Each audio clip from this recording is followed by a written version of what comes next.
Hey guys, Anders here. Welcome back to another video.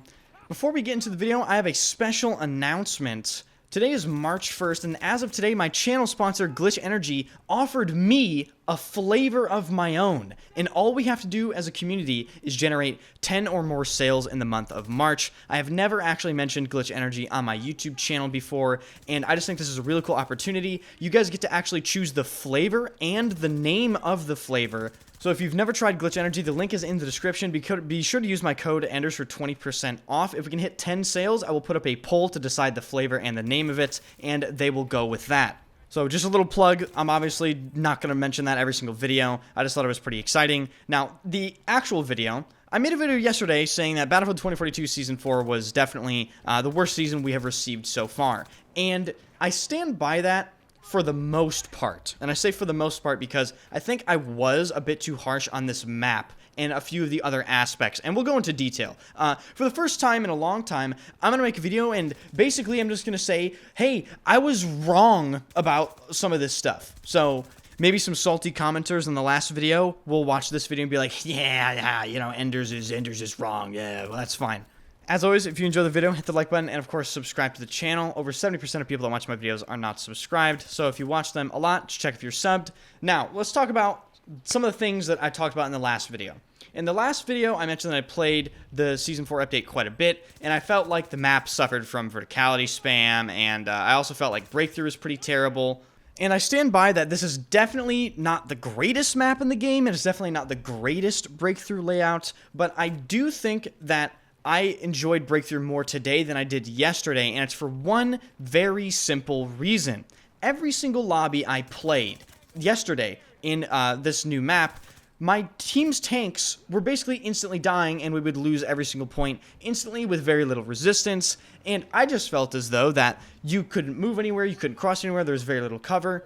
And in those lobbies, it was certainly the case. It just felt like there was absolutely nowhere to go, but that is sort of how every steamroll feels. Now, today I made a conscious gameplay decision, and I decided that I am going to be in the tank today, and lo and behold, it was a lot easier to hold things, and I think that is actually the mistake a lot of people are making when they're playing this new map on Breakthrough, particularly defense.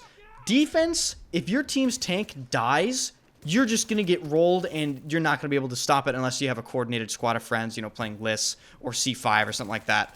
But not every lobby actually has that, and you kind of have to take matters into your own hands to sort of give yourself a chance to actually play the game. And that is what I tried to do today, and it did work better. I don't think this Breakthrough layout is perfect, though. I would like to see some changes to the first sector. I would like to see that point be made a little larger, perhaps. I'd also like to see the attacking team only get one tank, because I believe the defending team only gets one tank as well.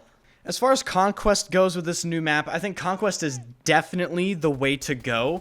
Some of the areas around, I think, the C and D1 points are very, very hectic, and I believe those areas do suffer from verticality spam, but the rest of the map, the hills and the underground portions, are actually pretty decent and fun to play in, and if you're going to play the new map, I would definitely suggest playing Conquest.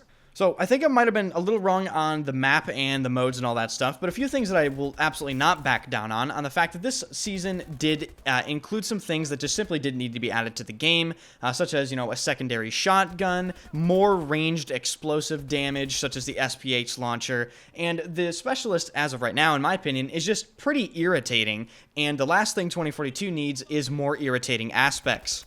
Feel free to disagree with me on that, but I stand by that point, and I do think that the game was less irritating before Season 4.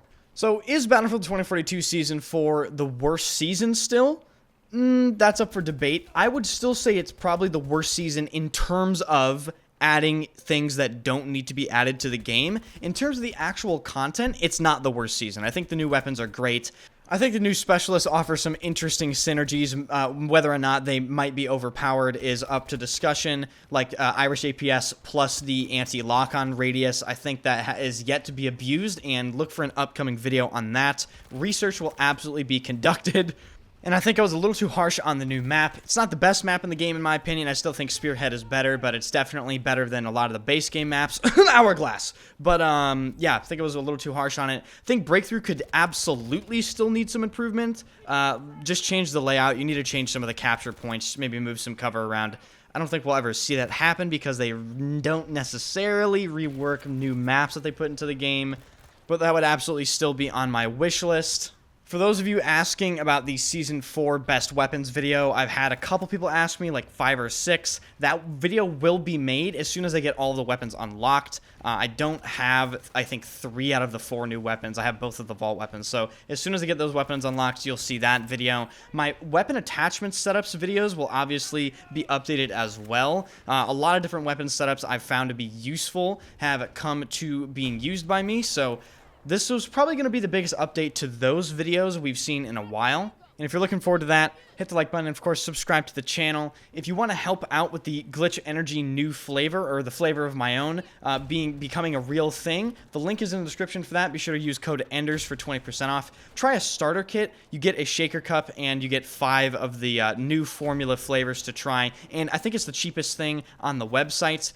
Anything you guys buy will count as a sale, so you don't have to worry about buying any super expensive thing.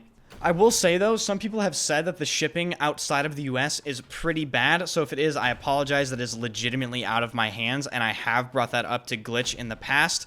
So yeah, thank you guys so much for watching. You guys probably liked hearing me eat some of my own words there, and I'll see you guys in the next one. Keep an eye out for a bunch of weird videos that I have planned, including the 3rd installation of the Agent Enders series.